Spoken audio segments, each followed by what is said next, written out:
presentando al doctor Luis Albéniz Mendoza Guerra en su ponencia Embarazo de alto riesgo.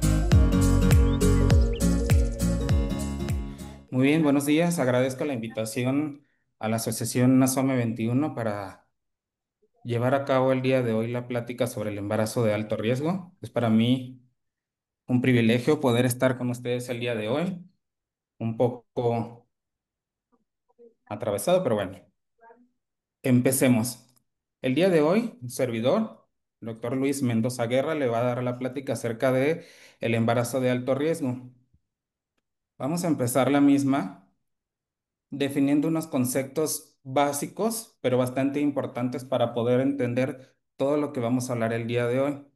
Primero que nada, tenemos que empezar definiendo lo que es un embarazo normal. El embarazo normal es un estado fisiológico de la mujer. Se considera un estado fisiológico porque es un estado completamente de su normalidad, que entra dentro de su proceso fisiológico reproductivo, el cual inicia en el proceso de fecundación y termina en el momento en que se produce la expulsión del producto de la concepción, que es lo que conocemos como el parto, y el nacimiento de un producto que puede ser de término, pretérmino o postérmino, dependiendo de la edad gestacional en la que se encuentra el mismo. El embarazo de alto riesgo es aquel en el cual se tiene la certeza de que existe dentro del campo del embarazo una probabilidad de que existan o coexistan un estado o varios estados patológicos o condición o condiciones anormales concomitantes a la misma durante el transcurso de todo el embarazo y del parto, que hace que a su vez todo esto genere un aumento o incremente los peligros tanto para la madre o como para el producto, lo que nosotros conocemos como binomio o cuando la madre también procede de un medio socioeconómico precario o pertenece a alguna de estas zonas donde no se habla el mismo idioma o dialecto para el cual el médico que se encarga de hacer la revisión de estas pacientes pueda entenderse o mantener un coloquio con ellas. Emergencia obstétrica, condición de complicación o intercurrencia de la gestación que complica riesgo de morbilidad o mortalidad materno-perinatal. Habiendo conversado esto, vamos a saber de que las principales causas de mortalidad materna y perinatal pueden prevenirse. Muchas de estas son como las que nosotros conocemos con el nombre de factores de riesgo modificables, que podemos actuar o podemos intervenir para que se pueda reducir al máximo la probabilidad de que se lleve un evento perinatal adverso. Puede prevenirse mediante la atención prenatal temprana. Si hacemos una detección oportuna, lo ideal sería desde la época preconcepcional, 3 meses antes de que la mujer decida entrar en un estado de gravidez o una vez que se haya iniciado el embarazo, se haga de la forma más temprana posible, periódica y de alta calidad. Vamos a empezar definiendo lo que es un riesgo. Riesgo es una medida que refleja una probabilidad. Cuando hablamos de riesgo debemos de tener en cuenta de que estamos hablando de una fracción numérica, de una posibilidad de que en un futuro se produzca un hecho o un daño sobre la salud, en este caso de la mujer embarazada y del producto de la concepción. El enfoque de riesgo debe basarse en la medición de esa probabilidad. En base a los estudios ya que se tienen sobre las diversas patologías que pueden concomitar el embarazo, sabemos que hay una cierta probabilidad de que se pueda desarrollar un evento perinatal adverso, un evento materno adverso durante el desenvolvimiento de la gestación. Es importante tener una asesoría preconcepcional que nos puede servir o medir para que el terreno para la gestación se prepare de la mejor forma. La mujer embarazada esté en las condiciones más óptimas y pueda llevar a cabo un embarazo dentro de las mejores condiciones. El factor de riesgo es toda característica o circunstancia observada en una persona, asociada con una alta probabilidad de experimentar un daño a su salud. Ahora, habiendo definido lo que es el riesgo, que ya dijimos que es un valor numérico que nos da una probabilidad o una posibilidad de que se pueda desarrollar una complicación en el transcurso de la gestación, en el periodo periparto o en el puerperio, vamos a hablar ahora de lo que es el riesgo obstétrico. Es toda característica presente en la mujer o en su entorno. La misma puede complicar la evolución del embarazo, el desarrollo del parto y del puerperio, que puede de alguna forma puede alterar, perdón, de alguna forma el desarrollo normal o de la supervivencia del producto o en algunos casos que no sería lo más deseable, la supervivencia de la madre. Siempre recordamos que el embarazo es una condición de binomio. No podemos separar en ningún momento a la madre ni al feto de este mismo riesgo. La adolescente embarazada con una edad ginecológica menor a los 2 años, esta edad ginecológica partida del momento en que inicia su menarca, presenta una mayor probabilidad de padecer ciertos padecimientos, como cuáles la preeclampsia, la prematurez y el bajo peso del producto a nacer. Sabemos que los adolescentes son pacientes que están pasando o atravesando a través de una edad bastante difícil, mayor probabilidad de trastornos alimenticios, son pacientes que luego quieren ocultar el embarazo por miedo, temor a lo que pueda llegar a suceder dentro del núcleo familiar, etcétera. Edad de 35 años o más. Es importante resaltar que son los dos puntos más importantes en el campo de lo que es la edad materna. Sabemos que la edad materna ideal sería en pacientes mayores de 19 años hasta los 35 años. Todas las que están por debajo de esta edad o por encima de esta edad ya presentan un factor de riesgo. Entonces, la edad de 35 años o más se asocia a una mayor ocurrencia de preeclampsia, al igual que el otro extremo de la vida en pacientes menores a 19 años. Inserción baja de la placenta, que el útero presente una atonía uterina posparto y haya un riesgo, a su vez, genético para el producto, sobre todo por lo relacionado a la reserva ovárica y la falta de disyunción meiótica en estos óvulos ya en edad pasada de 35 años. La anemia es otra condición que condiciona la presencia de infección de vías urinarias, cervicovaginitis y puede ocasionar amenaza de parto prematuro, ruptura prematura de membranas por debilitación de las capas de colágeno y a su vez todo esto conllevar al riesgo más temido para el feto que sería el nacimiento antes del término o prematurez. Otro punto importante, el intervalo intergenésico. Sabemos que el intervalo intergenésico juega un rol muy importante, sobre todo cuando tenemos un antecedente de una cicatriz uterina previa.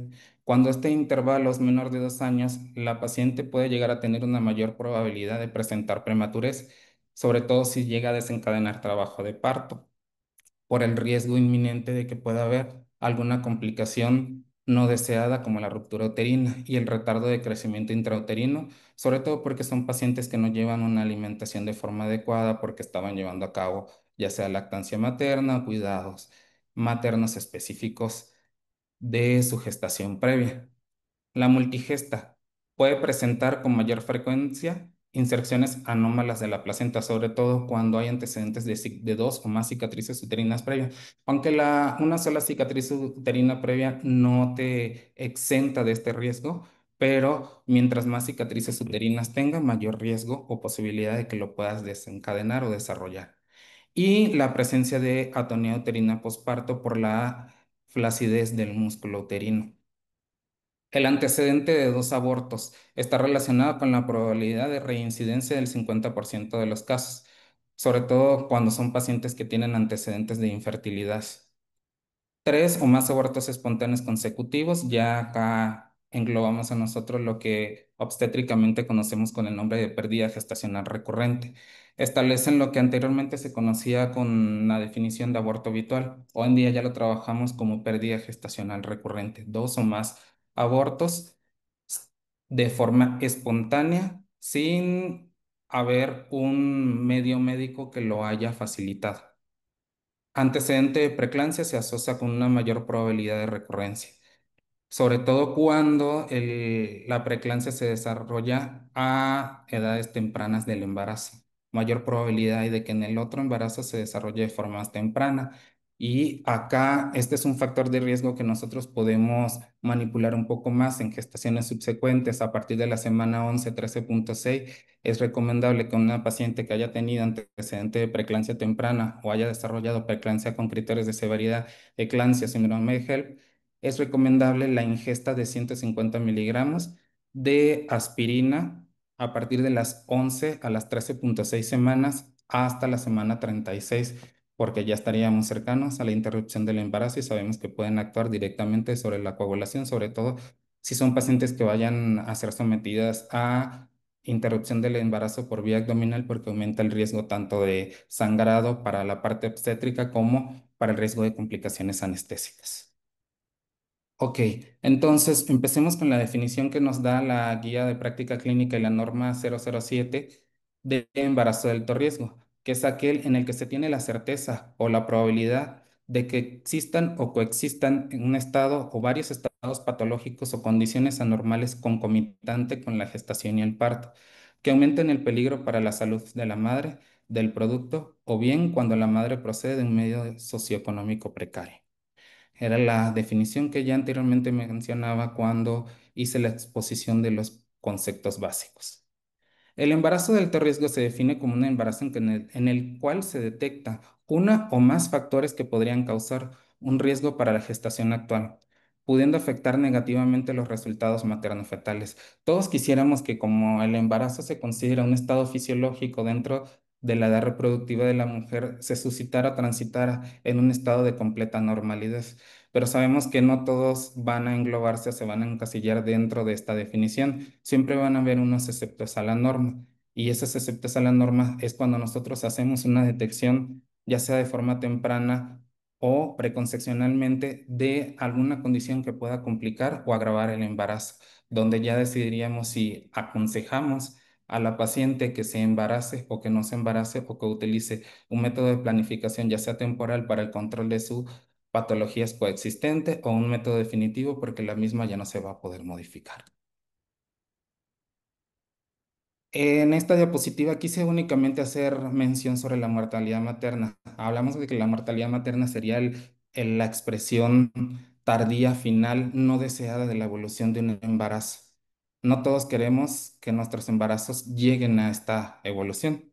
Realmente es un indicador y un marcador bastante importante dentro de los marcadores obstétricos. La Organización Mundial de la Salud lo define como la muerte materna al fallecimiento de una mujer dentro del periodo del embarazo o hasta 42 días después del parto o del término de la gestación, con independencia de la gestación y el lugar de la misma, debido a cualquier causa relacionada con el embarazo o agravada por el mismo o su manejo, por no ser de causas accidentales o incidentales. Incluso esta definición ya está ampliada hasta el año después de que nace el producto o de la gestación. La razón de mortalidad materna es calculada en 80,5 definiciones por cada 100.000 nacimientos estimados. Acá en México, las entidades que cursan o que tienen una mayor incidencia de muertes o de funciones maternas son principalmente el Estado de México, Nuevo León, Coahuila, Michoacán y Oaxaca. Cada una en conjunto suma aproximadamente un 51%, 51,6% de las defunciones totales registradas. Ok, el embarazo de alto riesgo. Se dice que al ser el embarazo una condición fisiológica, nosotros esperaríamos que todo nuestro porcentaje de embarazos evolucionen de forma normoevolutiva y tuvieran un final satisfactorio. Sin embargo, no todas entran dentro de esta definición y dentro de esta norma. Hay un cierto porcentaje que sale de esta norma. Se estima que aproximadamente el 20% de las pacientes en estado grávido puerperal cursaron con un embarazo de alto riesgo. Y de este 20%, 80% aproximadamente llegaron a tener resultados perinatales adversos. Y de estos resultados perinatales adversos podríamos definir la prematurez, asfixia perinatal y riesgo de mortalidad tanto perinatal como neonatal temprana o tardía. Las embarazadas en un país en vías de desarrollo tienen a 100 a 200 veces más riesgo de morir que una mujer en un país desarrollado, sobre todo por el acceso que tenemos a la información, el nivel sociocultural, etcétera. El riesgo de muerte materna a lo largo de la vida es de 1 en 75 en las regiones en desarrollo y 1 por cada 7.300 en las regiones desarrolladas. Mientras mayor acceso tengamos a la información y mayor nivel sociocultural, mayor probabilidad hay de que disminuya la tasa o incidencia de embarazos de alto riesgo. Aunque En la experiencia profesional hemos visto que muchas personas, aún con un nivel socioeconómico y educativo bastante alto, no logran comprender esto. Los factores de riesgo los podemos dividir en dos. En este momento solamente quise hacer énfasis en los modificables. Los modificables no podemos hacer absolutamente nada. Una paciente ya luego que tiene un diagnóstico de una condición crónico-degenerativa, no la podemos curar, solamente la podemos estabilizar para mantener en las mejores condiciones el embarazo, sí, pero no las vamos a poder modificar. ¿Cuáles sí podemos modificar? Exposición a ambientes laborales tóxicos o en este caso a tóxicos dentro del ambiente de trabajo, ya sea químicos, agentes anestésicos, solventes, pesticidas y enfermedades infecciosas. Trabajar más de 36 horas por semana, ay, que sería lo ideal trabajar menos, ¿no? Pero pues bueno, o trabajar 10 horas por día. Las que trabajan en posición de pie por tiempo prolongado, más de 6 horas por turno, levantar objetos pesados, excesivo ruido, combinado más de 4 horas por turno, estrés mental, trabajo en ambiente frío, ruido intenso, factores de riesgo para enfermedades infecciosas, enfermedades hereditarias, automedicación, historial de abuso físico o emocional, inadecuada nutrición, tabaquismos, abuso de sustancias tales como el alcohol, cocaína, entre otras, factores de riesgo para parto prematuro, bajo peso al nacer, enfermedades hipertensivas del embarazo. Aquí es donde entra la importancia de la detección o tamizaje oportuna en el primer y segundo trimestre, como vamos a ver más adelante.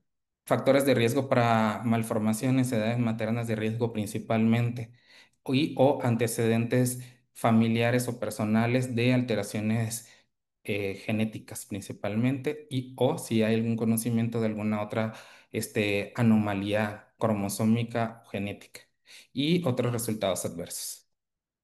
Nosotros clasificamos el riesgo obstétrico y traje esta tabla de puntuación. Es la que utilizamos dentro del Instituto Mexicano del Seguro Social. Es la tabla de Copland, donde clasificamos el riesgo obstétrico en tres: bajo riesgo, riesgo moderado, o también denominado en algunas otras unidades como riesgo intermedio, y riesgo alto. Las literaturas y muchas revisiones hoy en día nos piden o nos hacen énfasis de que cada vez caigamos más en desuso del término de embarazo de bajo riesgo. Porque hemos visto que mucha de nuestra población considerada como embarazo de bajo riesgo luego llegan a tener una evolución perinatal adversa.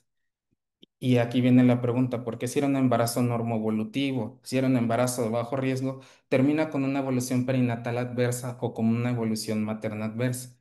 Entonces ya nos piden que vayamos disminuyendo, aunque no lo vamos a dejar de hacer, porque si vamos a esto, toda la población que se maneja debería ir directamente a una consulta de un embarazo de alto riesgo, puesto que no manejamos consultas de embarazo de riesgo intermedio o riesgo moderado. O son de alto riesgo y se mandan a segundo o tercer nivel de atención, dependiendo de los diagnósticos o condiciones que tenga o cuánta puntuación nos dé de acuerdo a los factores de riesgo y las inherentes al embarazo y al feto, o cuáles se van a manejar en el primer nivel de atención.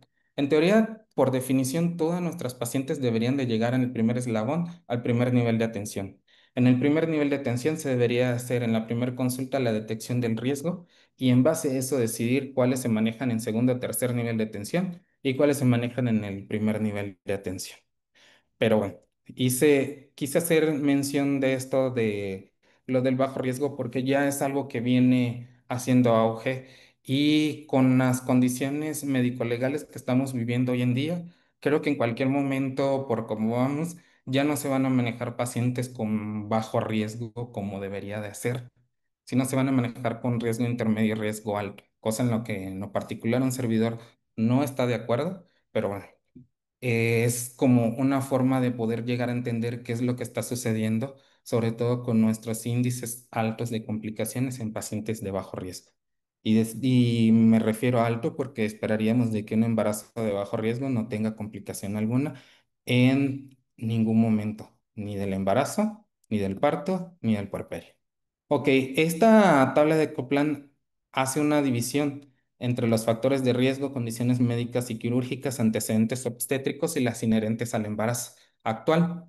No voy a ahondar en cada una de los factores o condiciones que se mencionen en cada una de ellas, pero sí voy a hacer únicamente mención de que en un puntaje igual a 0 o 3 puntos, ya nos indica que es un embarazo de bajo riesgo que debería ser manejado en el primer nivel de atención y ser enviado oportunamente ya cercano al término del embarazo para la atención obstétrica del evento obstétrico futuro.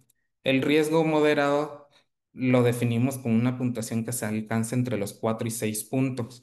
Cuando se manejan esta población en el segundo o tercer nivel de atención, por menos en el hospital donde un servidor estaba, el Hospital de Ginecobstetricia 4, que funge como un hospital de segundo y tercer nivel para el área de maternidad, para nosotros era muy importante esta puntuación. Un riesgo intermedio va a la consulta con el ginecólogo de consulta de embarazo de bajo riesgo, pero vista como riesgo intermedio dentro de una unidad de segundo y tercer nivel.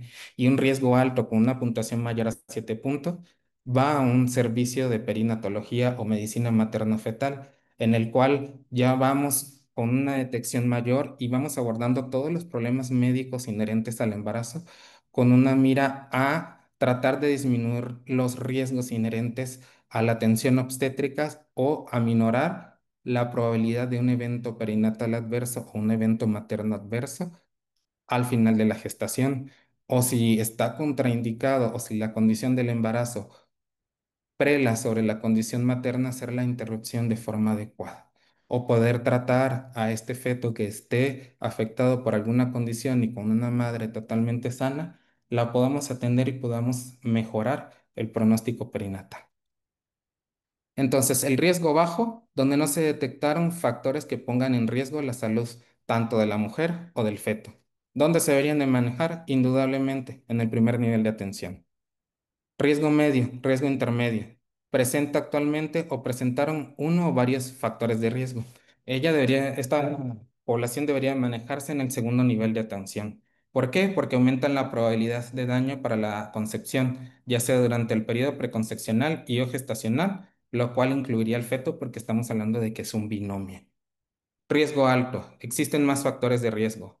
Aumenta la probabilidad de daño para la mujer en el momento de la concepción, el cual incluiría al producto. Atención del binomio en una institución de tercer nivel para su control. Incluso esta población de alto riesgo, dependiendo de las patologías asociadas materna, va a depender de la condición de la madre.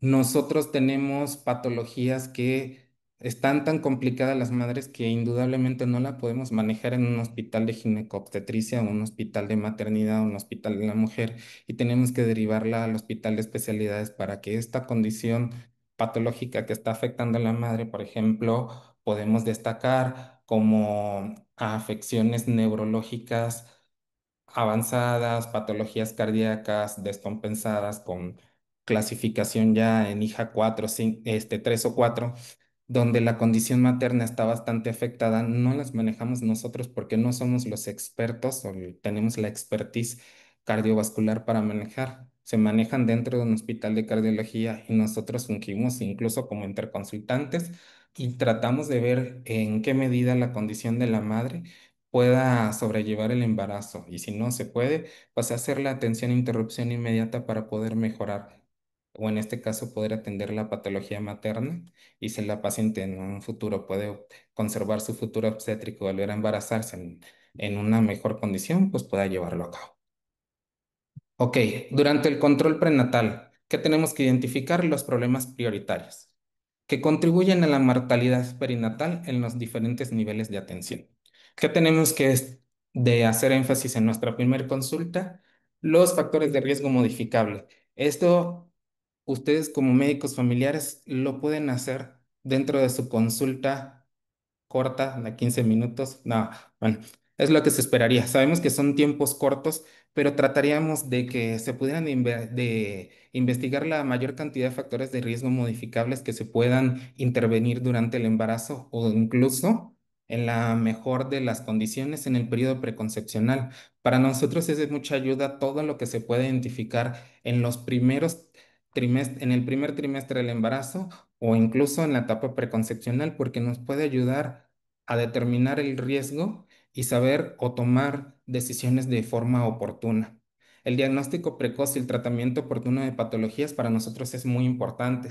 Si detectamos de que tenemos una paciente embarazada, que ustedes ya le detectaron en su primer consulta factores de riesgo o diagnosticaron, por ejemplo, una diabetes mellitus estaba descompensada, se tomó en ese momento una hemoglobina glucosilada, nos da un factor de riesgo bastante alto para malformaciones o para evolución fatal durante los primeros 3 meses del embarazo. Podemos dar nuestra asesoría o se puede brindar la atención de forma oportuna, incluso asesoría para la madre para gestaciones futuras y darle la consejería de en qué condiciones puede embarazarse y en cuáles no.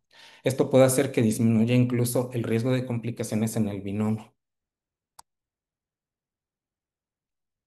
¿Qué se debe hacer en la primera visita que realiza la paciente, ya sea en el transcurso del primer trimestre del embarazo? No todas llegan en el primer trimestre.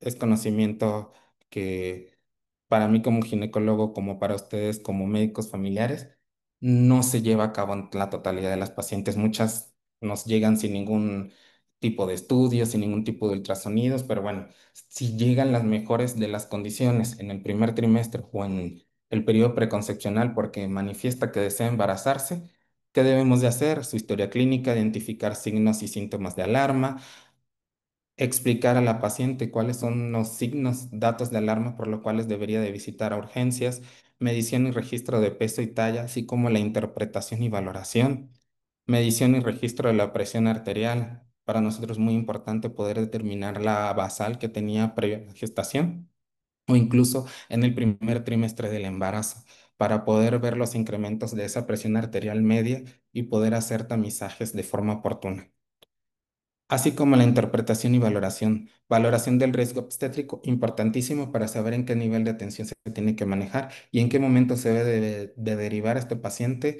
a una consulta especializada de ginecobstetricia y o de medicina materno-fetal, dependiendo del riesgo obstétrico que ya tenga la paciente.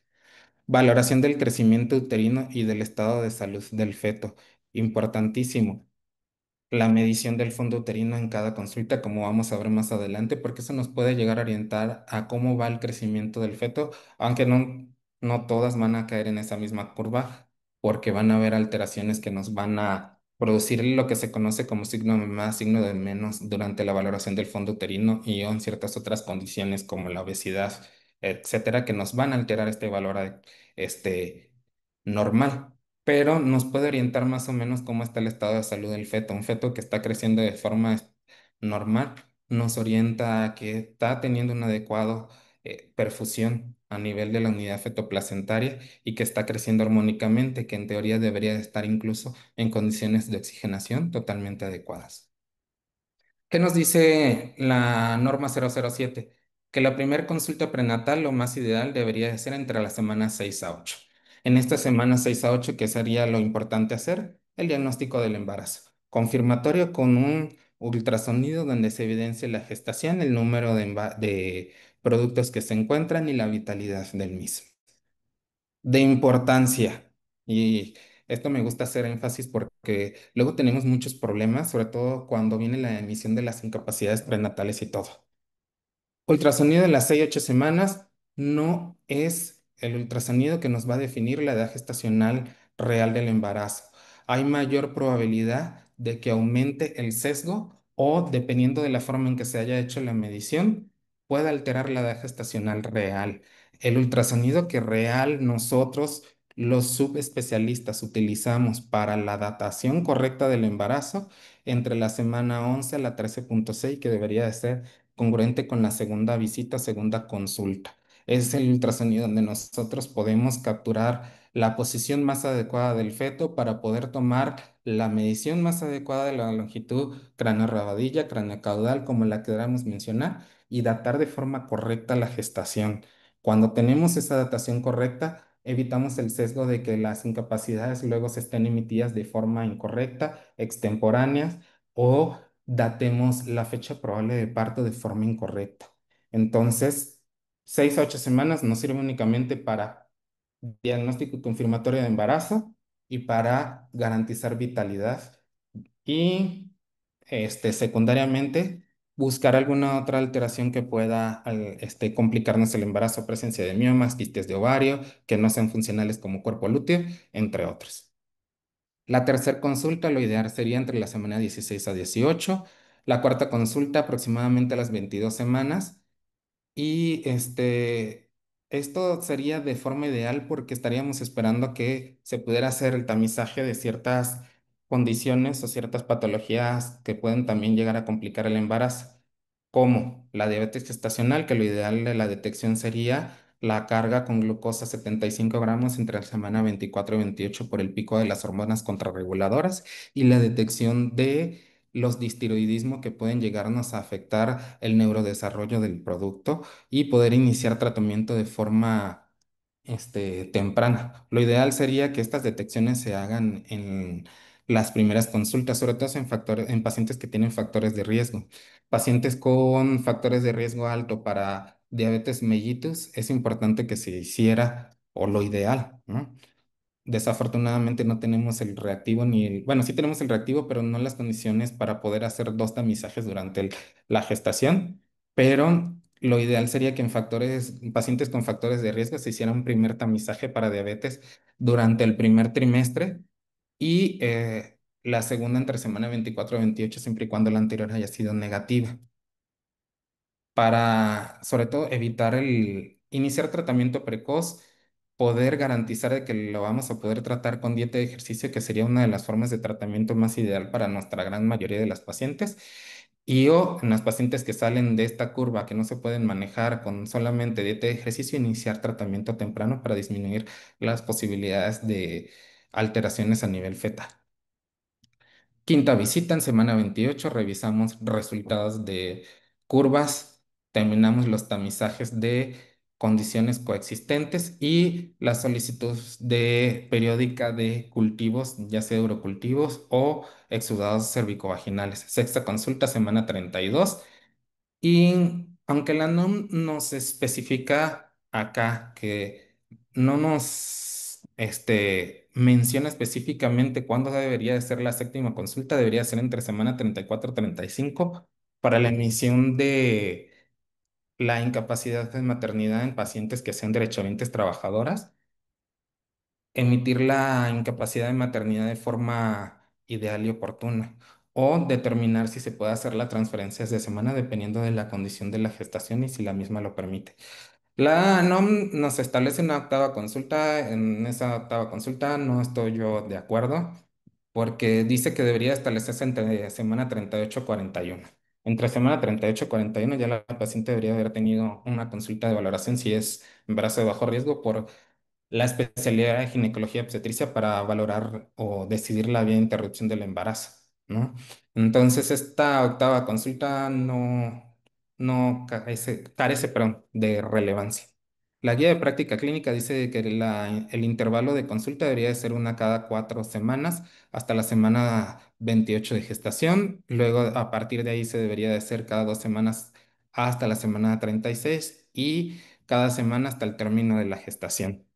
Sin embargo, debemos de saber de que no es una receta de cocina y no todas nuestras pacientes van a caer dentro de este intervalo de consultas. Va a depender muchísimo de los factores de riesgo y la clasificación del riesgo.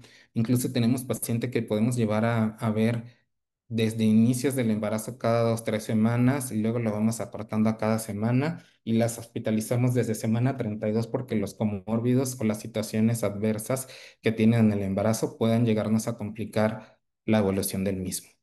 La Organización Mundial de la Salud nos pide que todas las pacientes embarazadas deberían de tener un mínimo de 5 consultas durante todo el embarazo. La guía de práctica clínica de embarazo de bajo riesgo establece que deberían de ser de 4 a 6 consultas en pacientes con embarazo de bajo riesgo y en pacientes con embarazo de riesgo intermedio o alto riesgo se determinará la frecuencia de acuerdo a cada caso. Se deberá individualizar dependiendo de las condiciones que afecten, ya sean maternas, fetales o mixtas. Todas las mujeres embarazadas deberían de recibir al menos 4 consultas. Pero va a depender también de la edad gestacional en la que esa paciente caiga con nosotros por primera vez. Independientemente de la edad gestacional, en la primera consulta ustedes como médicos familiares deben de identificar los factores de riesgo para así aminorar o disminuir la posibilidad de que se desarrollen resultados adversos durante el embarazo o durante la evolución del embarazo, parto y o puerperio. Entonces, ¿qué van a hacer en la primera consulta? Esto sería lo más ideal que se pudiera hacer durante la primera consulta, pero sabemos que son consultas bastante cortas para poder abordar la mayor cantidad de factores a revisar. Incluso para nosotros, una consulta de embarazo de alto riesgo que para un tercer nivel de atención nos dan 20 a 30 minutos porque tenemos que abordar muchas otras cosas, ¿no? Pero es lo que debería de durar idealmente una consulta de embarazo de primera vez porque tenemos que tratar de abordar la mayor cantidad de problemas o de identificarlos y detectarlos de forma oportuna. Si los detectamos y los tratamos de forma oportuna, nuestros indicadores estarían un poco más bajos, pero que vamos a identificar, buscar información personal, discutir los problemas que tenga la paciente si es que hay algún problema inherente a la gestación y a su vez resolver todas las preguntas o todos estos dilemas que puedan desarrollarse durante el embarazo. ¿En qué momento voy a acudir a urgencias? ¿Cuáles van a ser mis datos de alarma? ¿Qué documentos voy a necesitar? ¿Cuántos ultrasonidos debo realizarme? ¿Cuáles son los estudios primordiales que debo de tener? De acuerdo al riesgo, ¿cuáles son las factores que tengo que vigilar o que tengo que tomar en cuenta para poder determinar en qué momento mi embarazo ya está saliendo de la normalidad o no?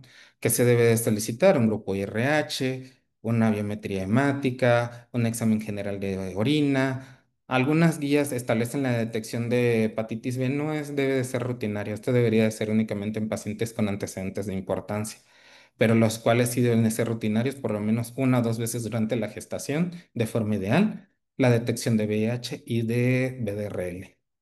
Identificar los riesgos altos, pacientes con antecedentes, factores de riesgo o con diagnósticos ya instaurados de diabetes mellitus, hipertensión arterial sistémica, antecedentes de preeclampsia o de preeclampsia en esta gestación o con riesgo incrementado, que lo estimamos cuando hacemos el ultrasonido de primer trimestre para el desarrollo de preeclampsia o restricción del crecimiento intrauterino, pacientes con antecedentes de fetos afectados con síndrome de Down, pacientes con antecedentes maternos de nefropatías, enfermedades del colágeno.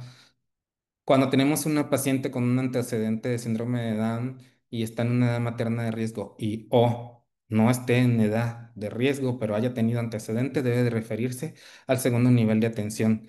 Mientras más temprano esa paciente haya consultado, mucho mejor, porque podemos hacer la medición o cálculo de riesgo en el primer trimestre y tomar en este momento, de acuerdo a los riesgos, decisiones importantes. Primero, quiero continuar con la gestación. Vamos a la detección en segundo trimestre, a hacer procedimientos invasivos o hacer procedimientos invasivos desde el primer trimestre como la biopsia de vellosidades coreales y poder determinar si tiene el diagnóstico o no y poder tomar la decisión oportuna. Ya eso formará parte del manejo en segundo o tercer nivel, pero si nos los mandan de forma oportuna, lo podemos hacer nosotros de manera oportuna y podemos tomar decisiones en tiempo y forma. Cálculo de la fecha probable de parto. Esto sería ideal en pacientes que tengan ciclos menstruales regulares y que recuerden su fecha de última menstruación. Calcular el IMC pregestacional sería de la forma más ideal. No lo tenemos en el primer trimestre del embarazo y poder registrar la TEA para poder decir con qué basal estábamos trabajando y poder ir prendiendo ese foco de alerta cuando esa presión arterial media se nos esté elevando por encima del 30% de su valor basal o cuando esa TA ya está llegando a su valor mínimo, perdón, máximo esperado para la gestación. 16 semanas, revisión de todos los estudios realizados o solicitados en la primera consulta, o primera visita de control prenatal. Diseño de cuidados, se debe establecer todo la factores o datos de alarma obstétrica que hay que brindar a la paciente en base a los resultados de sus estudios, decir o informar si se hace la detección de alguna condición durante el embarazo o que se debe de atender con mayor cuidado durante el embarazo. Si es un embarazo no complicado sin factores de riesgo, continuar con el control prenatal. ¿Con quién? Primer nivel de atención.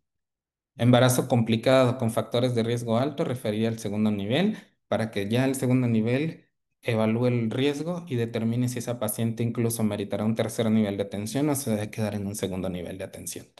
Y recordar que todas las pacientes que tengamos una detección de hemoglobina menor a 11 gramos se debería hacer suplementación con hierro, aunque esto puede llegarnos a variar incluso en el segundo trimestre, donde tenemos el pico máximo de aumento de volumen plasmático y las concentraciones de hemoglobina todavía con 10,5 podemos considerarlas dentro de su valor normal, pero se debería hacer su suplementación e incluso medición si se contara con el reactivo de los depósitos de hierro.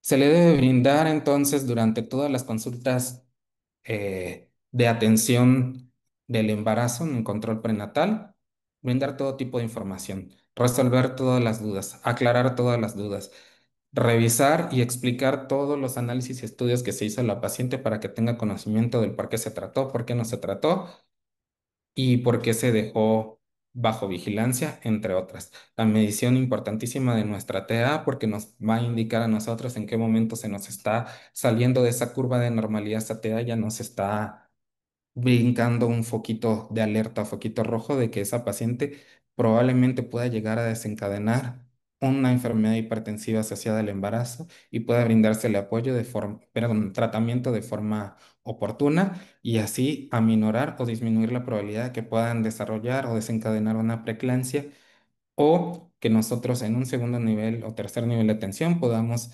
tomar factores denominados factores angiogénicos que nos puedan decir la probabilidad de desarrollo de preeclampsia de forma temprana o tardía y hacer los manejos correspondientes de forma oportuna. 28 semanas de gestación que vamos a determinar, o bueno, si ya se detectó alguna alteración a nivel hematológico, dar el tratamiento para dicha alteración, sobre todo en las pacientes con anemia. Si detectamos alguna paciente con alguna trombocitopenia no conocida previa a la gestación, valorar la posibilidad de que sea inherente al embarazo, tener una trombocitopenia gestacional o ya sea una trombocitopenia de condición idiopática o no conocida previa a la gestación que se esté debutando o manifestando durante el embarazo por primera vez. Otra de las cosas importantes, dependiendo del hemotipo del paciente, la aplicación de forma oportuna de la inmunoglobulina anti-D. Inmunoglobulina que aplicamos en la paciente con hemotipo RH negativo, que todavía no hayan generado anticuerpos o no estén sensibilizadas y nos puedan permitir aminorar los riesgos para el feto producto de la incompatibilidad RH. Y recordando que es muy importante la determinación en pacientes primigestas, el hecho de que sean pacientes primigestas no las exenta de que puedan presentar sensibilización, ¿no? Sobre todo por la teoría conocida como teoría de la abuela, que fue por la transmisión intrauterina cuando esa madre hoy en día era intrauterina en un pasado. Tamiz para diabetes gestacional.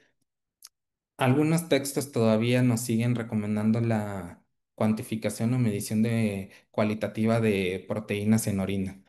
Hoy en día ya sabemos que la proteinuria salió como uno de nuestros criterios diagnósticos para preeclampsia severa o preeclampsia con criterios de severidad, que anteriormente denominábamos preeclampsia severa.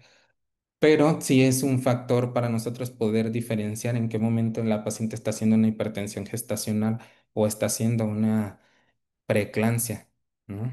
Entonces, muchas de nuestras pacientes también llegan a presentar de forma silenciosa proteinuria no conocidas previamente y a nosotros nos van a permitir hacer detecciones oportunas o diferenciar esa paciente ya traía una proteinuria gestacional antes de la semana 20, ya traía probablemente una enfermedad renal crónica, no está asociada a una enfermedad hipertensiva propiamente inducida por la gestación. Podemos tomar decisiones oportunas, sí. Entonces nos es de vital apoyo que todas las determinaciones que ustedes hacen nos puedan llegar a nosotros en el segundo y tercer nivel de atención.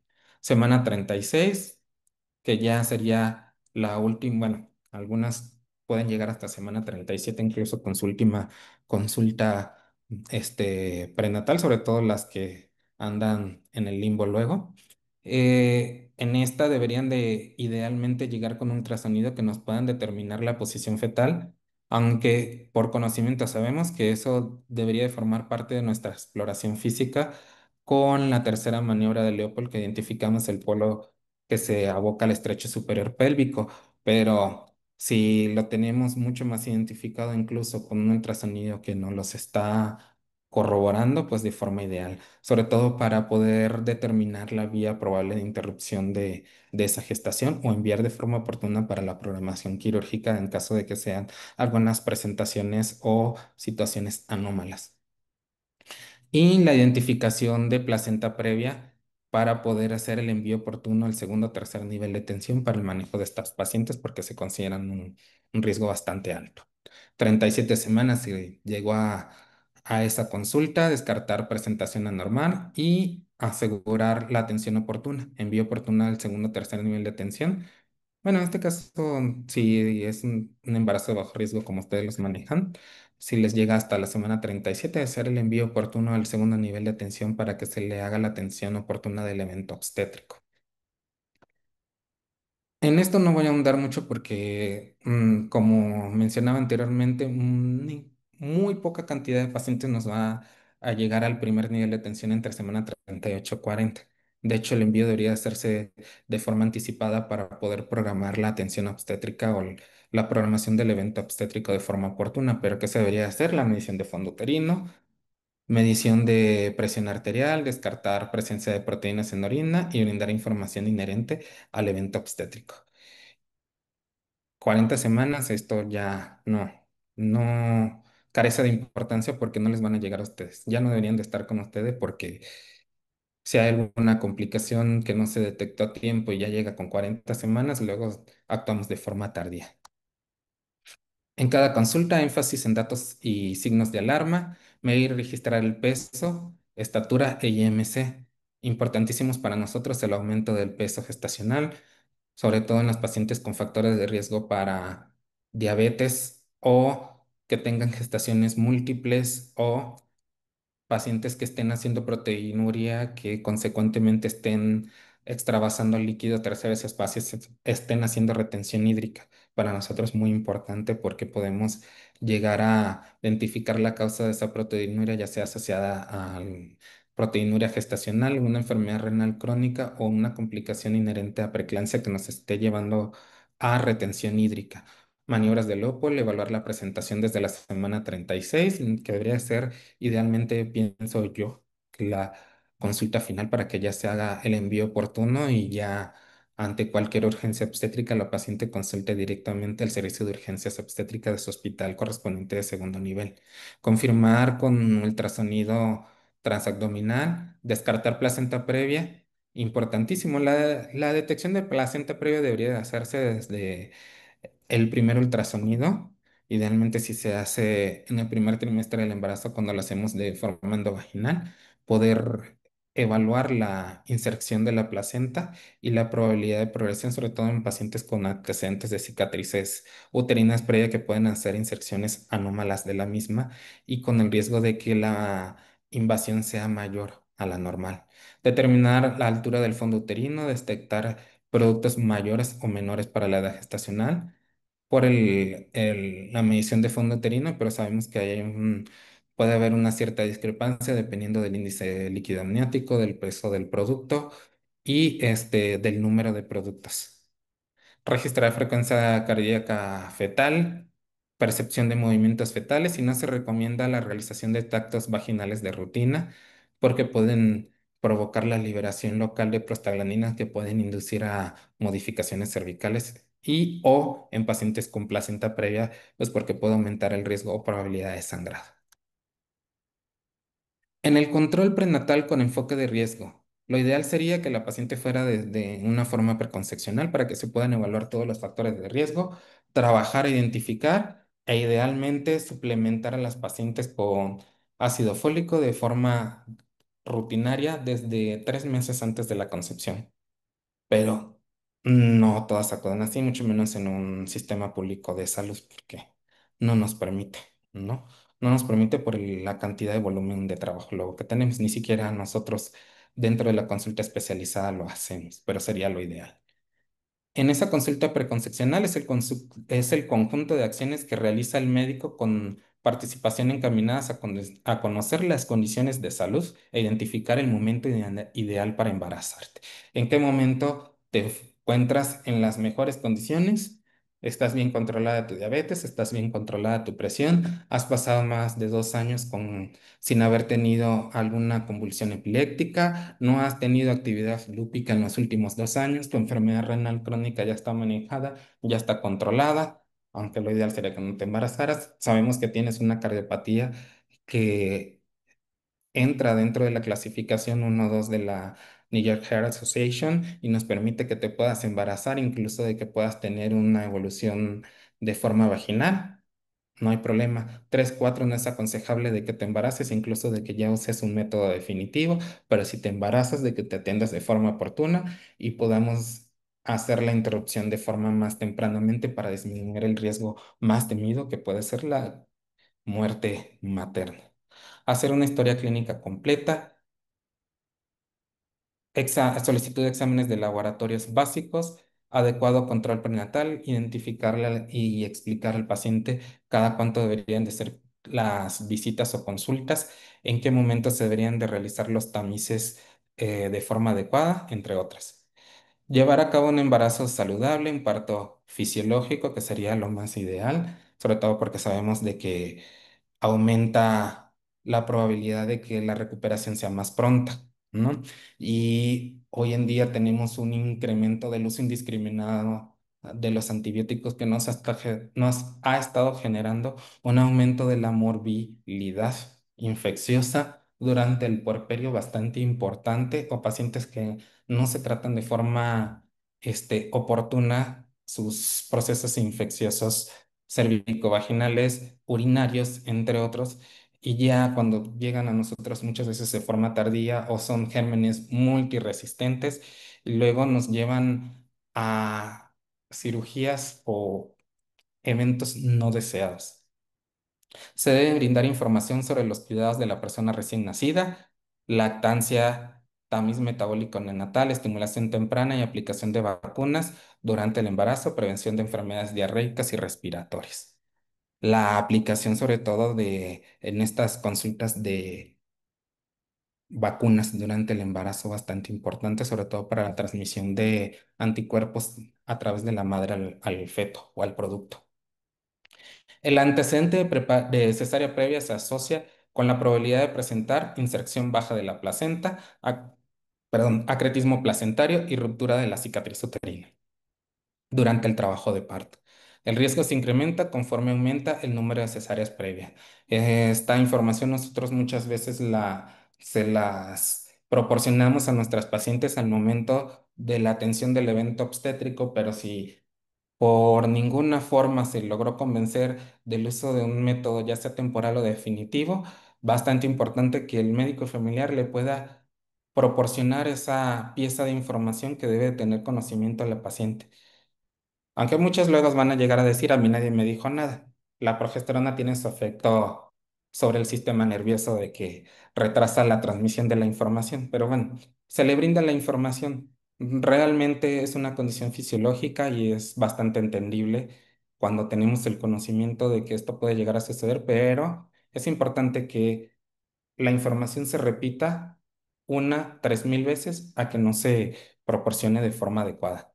Antecedentes de malformaciones congénitas en la pareja aumentan la probabilidad de ocurrencia de malformaciones congénitas en el producto, sobre todo las de tipo cardiovasculares. Bueno, en este caso las de origen cardíaco.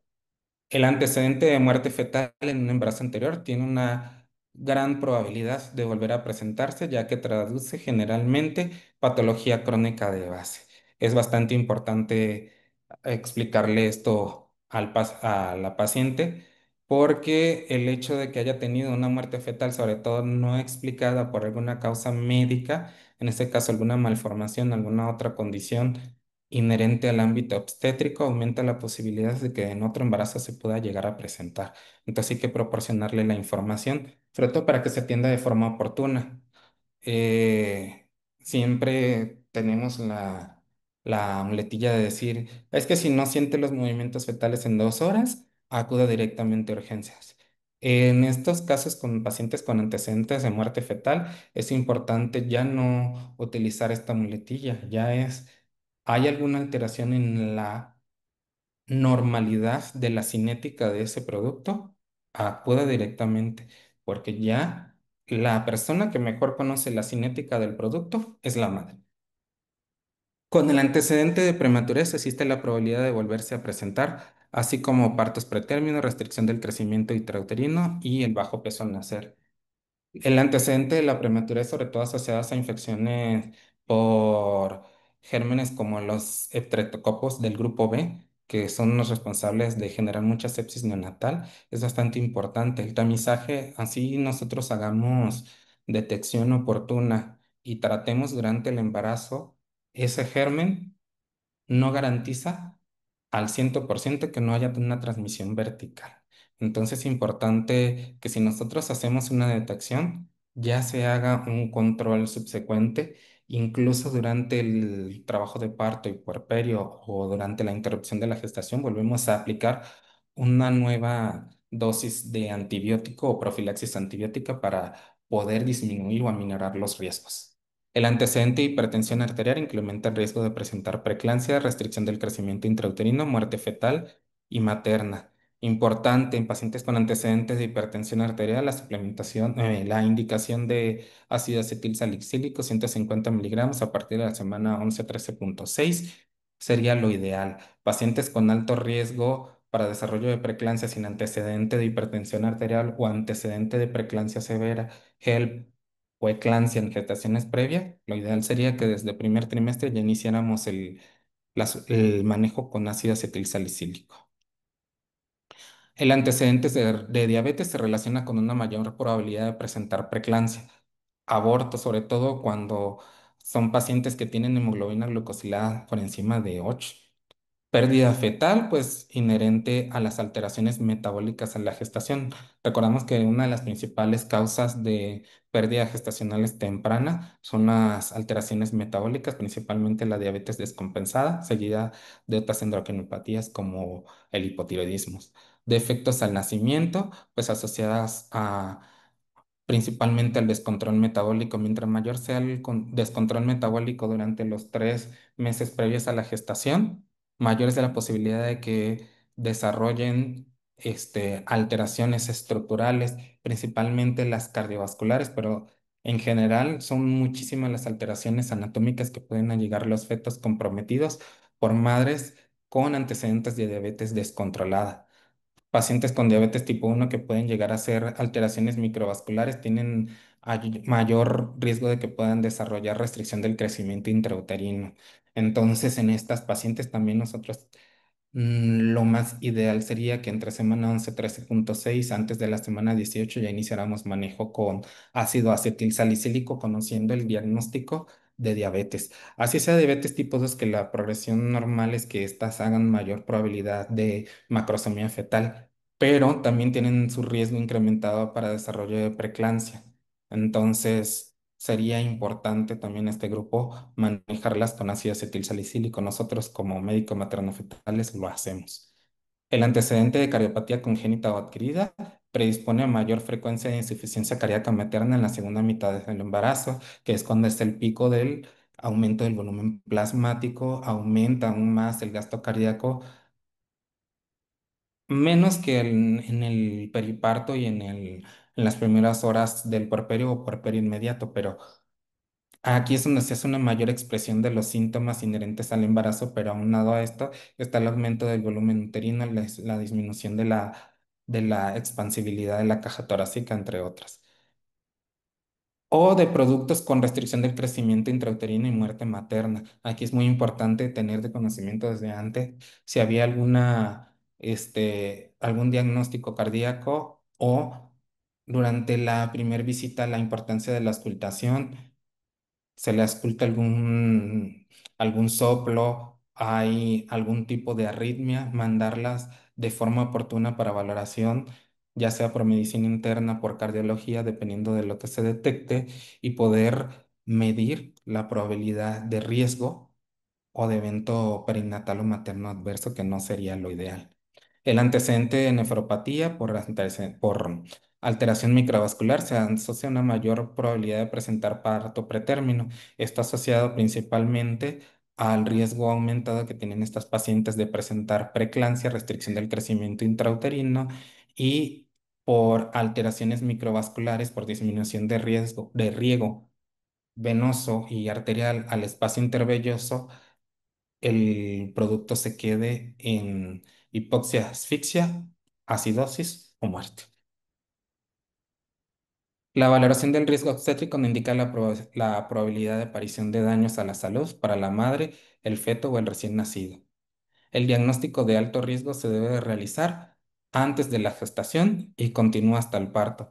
La tablita de Copland que les mostré anteriormente, nosotros las hacemos desde la primera visita y cada visita la vamos tratando de actualizar para ver si ha habido algún factor que se asocie, principalmente cuando son pacientes de riesgo bajo intermedio. Siempre le pedimos a nuestros ginecos que no tienen la especialidad en medicina materno-fetal o que ya tienen alta experiencia en el manejo de pacientes rutinarias de bajo riesgo, que consulta tras consulta actualicen su tabla a ver si no se ha asociado un riesgo más y esa puntuación se incremente y cambie el riesgo. Ya pase de ser un riesgo bajo, un riesgo moderado intermedio o de un riesgo moderado intermedio a un riesgo alto. Ya después que está en riesgo alto, no tendemos a bajarlas porque ya cuando hicimos una detección y es un embarazo de alto riesgo, es mejor atenderlas hasta el final como un embarazo de alto riesgo y disminuir la probabilidad de que puedan desarrollar eventos perinatales adversos o eventos maternos adversos. Así no los desarrolla, así ya haya disminuido la puntuación. Es importante que ya cuando se hizo un diagnóstico se maneje el mismo hasta el final. El resultado de la valoración de riesgo prenatal, luego del examen inicial y la clasificación de los factores de riesgo, las pacientes se incluyen en la categoría de alto o bajo riesgo, o incluso riesgo intermedio.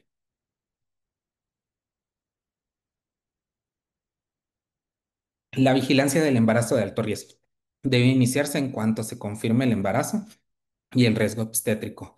En el segundo nivel de atención, con la finalidad de tener un control cuidadoso del bienestar materno-fetal. Si es un embarazo de alto riesgo, como ya lo comenté, ni siquiera se maneja en segundo nivel. Ya cuando es un riesgo bastante alto, por la necesidad de estudios o procedimientos de mayor complejidad, se deben de derivar a un tercer nivel de atención. Entonces, aquí es importante, de verdad, de forma vital, ustedes son nuestro eslabón más importante, porque ustedes nos van a determinar el riesgo obstétrico desde la primera captación. Luego con nosotros, si son pacientes bien decidiosos, llegan 2, 3, 4, un mes después, cuando ya muchas veces ciertas intervenciones no podemos realizar. Entonces, si les explicamos de forma oportuna y hacemos detecciones inmediatas, podemos aminorar o disminuir la probabilidad de complicaciones. La frecuencia de la consulta debe modificarse de acuerdo con las complicaciones y factores de riesgo presentes en cada caso en particular. Todas las pacientes se individualizan. Dependiendo de la condición materna o de la condición fetal, vamos a decir si las manejamos cada 1, 2, 3 o 4 semanas. Las bibliografías consultadas para la presentación del día de hoy y un mensaje final que les quisiera transmitir. Este día es tuyo. No permitas que nadie te lo arruine. Muchas gracias por tu atención, por su atención de todos y todas y todes. Que tengan muy buen día. Muchas gracias. Muchas gracias, doctor Luis. Hola, buenos días a todos. Habla la doctora Karina. ¿Cómo están?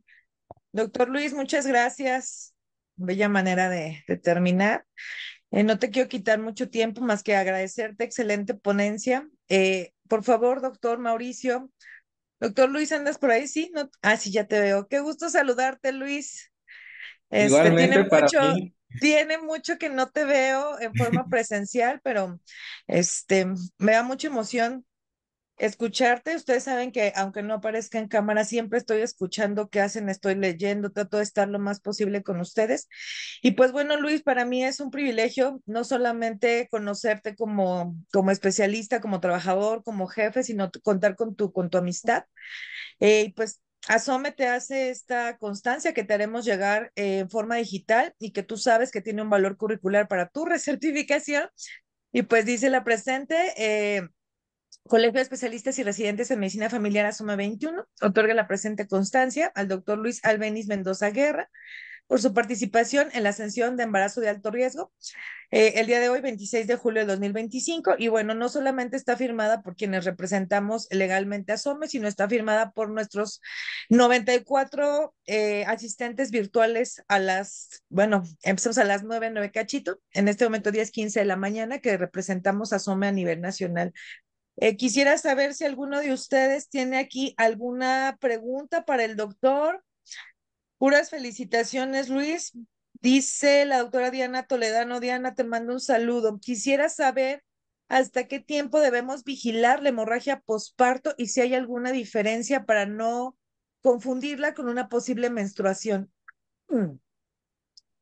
Ok, aquí es muy importante. Nosotros cuando decidimos el egreso de un paciente obstétrico, eh, deberíamos de egresarla en las mejores de las condiciones. Sin embargo, no siempre sucede esto. Siempre hay pacientes que se nos escapan de esta normalidad durante el periodo puerperal. Nosotros deberíamos de esperar una paciente que después del superado el periodo puerperal, los 42 días, en cualquier momento inicie con su periodo menstrual de forma normal. Si en ese periodo de puerperio la paciente presenta un sangrado moderado, esto no es normal. No es normal de que una paciente durante el periodo puerperal esté sangrando. El sangrado debería de ir en disminución hasta que se retira totalmente. Si hay un sangrado que se presenta, ya eso no es normal. Que ya nos encargaremos nosotros de ver qué fue lo que sucedió. De repente hubo algún antecedente de violencia, hay alguna patología cervical, algún otro problema inherente al ámbito ginecológico que está haciendo que esa paciente sangre, ya me encargaré yo. Ahora, presenta un sangrado todavía en el puerperio mediato, puede ser asociado a, a una hemorragia puerperal, pues sí.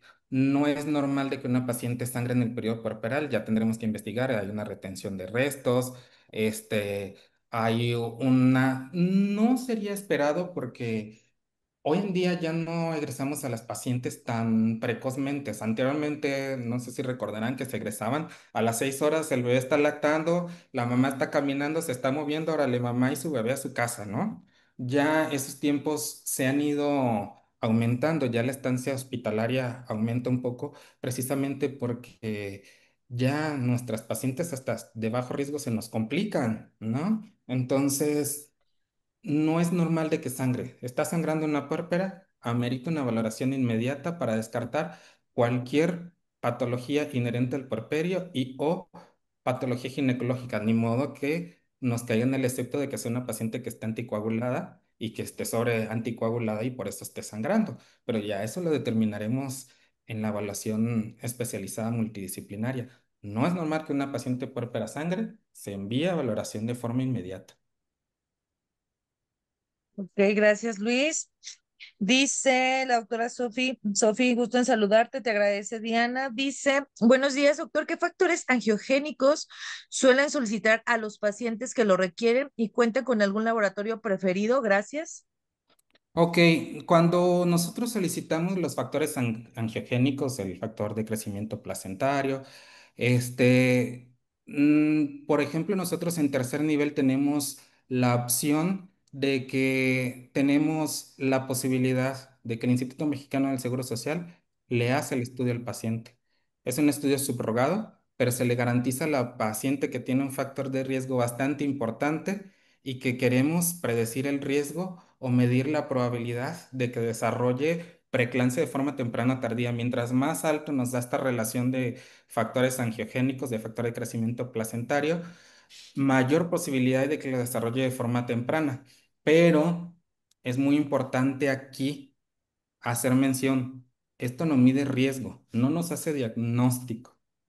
Así Porque es. luego aquí es donde está el problema que, es que ya te salió alto, ya tienes preeclampsia. No, hasta que la preeclampsia no hace su expresión, no podemos decir que la paciente no lo tiene, que tiene un riesgo alto y que ese riesgo probablemente lo vamos a poder modificar si hacemos la medición de factores angiogénicos de forma temprana e indicamos el ácido acetil salicílico, es otra cosa, pero no nos hace diagnóstico. Diagnóstico hasta que no se presente lo que anteriormente era una triada, que hoy en día es la expresión únicamente de la hipertensión.